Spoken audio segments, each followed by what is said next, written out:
பூமியில பாதி வாழ்ற மக்களே இதோ நான் இப்ப சொல்ல போற பாருங்க, அந்த மதத்தை சார்ந்துதான் இருக்கிறாங்க. அவங்க தான் ரோமன் கேத்தலிக் ஆர்சின்னு சொல்லுவாங்க. ஆனா அவங்க கிறிஸ்டியன் கிடையாதுங்க. ஏன்னா அவங்க இயேசு கிறிஸ்துவ நான் இயேசு கிறிஸ்து கடவுள் தான்ப்பா, நாங்க அவரை தான் வணங்குறோம். ஆனா இந்த மரியா, இந்த அந்தோணி, இவர் போப்பு ஆண்டவர், இவங்கெல்லாம் வந்து நாங்க அவங்கள கனம் செலுத்துறோம் அப்படின்னு சொல்லுவாங்க. ஆனா இல்லங்க, அவங்க டைரக்டா கனம் செலுத்துறோம்னு சொல்லி இன்டைரக்டா அவங்கள எல்லாரையும் வணங்குறாங்க. இவங்க நம்ம பரலோகம் கொண்டு போற மாதிரி அவங்க கிட்ட போய் ஜெபம் பண்றாங்க. எங்க இயேசு என்ன சொல்றாரு?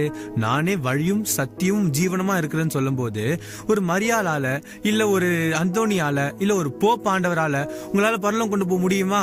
போப் யாரு? திருசபையில ஒரு தலையா வச்சிருக்காங்க. பைபிள் என்ன சொல்லுதுன்னா, கிறிஸ்து தான் சபைக்கு தலையா இருக்காரு. ஆனா இவங்க ஒரு அழிய போகிற மனுஷனை தலையா வைக்கும் போது அந்த மனுஷன் செத்துட்டானா, அப்போ அந்த 9 நாளைக்கு யார் அடுத்த தலை தேர்ந்தெடுக்கிற வரைக்கும் சபை என்ன நிலைமை, எந்த ஒரு முடிவு எடுக்க முடியாதா? அப்போ கிறிஸ்து தான் தலை சொல்லிட்டு அவங்க யாருக்குமே தெரியல. அவங்கள கேட்டா, எப்பா தாய் இல்லாம பிள்ளை எப்படிப்பா அப்படின்னு தான் யோசிப்பாங்க. மாம்சமா யோசிப்பாங்க தவிர ஆவிக்குரிய விஷயமா யோசிக்க மாட்டாங்க. கடவுள் ஒருத்தர் ஆவியா இருக்கிறான்னு சொல்லிட்டு அவங்களுக்கு இன்ன வரைக்கும் புரிஞ்சிக்கல.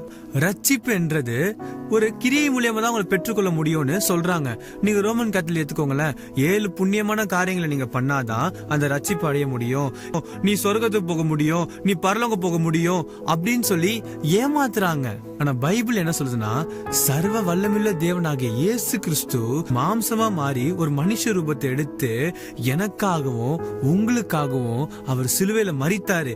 அதை விசுவாசித்தோம்னா நம்ம ரட்சிப்பு அடைவோம்.